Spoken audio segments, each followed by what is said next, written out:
So now we're going to look at how you can heal your gut. Now there's two different ways to do that, either via detox or a cleanse. You can do a herbal cleanse, you can do a fast, or colonic irrigation as I've discussed.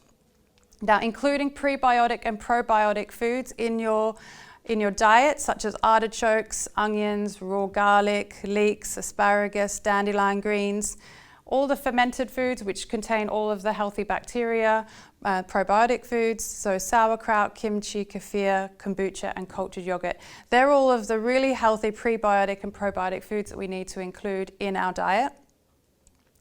Like I've talked about, increasing fiber and the sprouted foods and vegetables, very, very important for a healthy gut.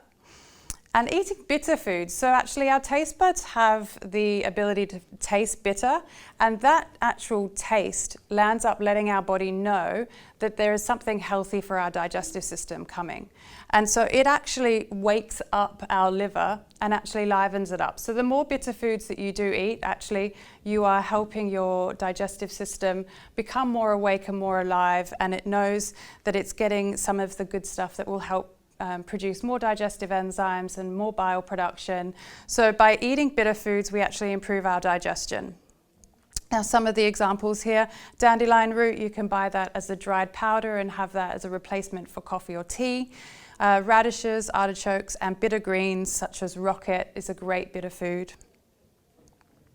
You can also increase the amount of barley, coconut oil, flaxseed oil, turmeric and ginger being the best anti-inflammatory foods to reduce the inflammation in our digestive system and in our gut so that we can actually get all the nutrients from the foods that we do eat.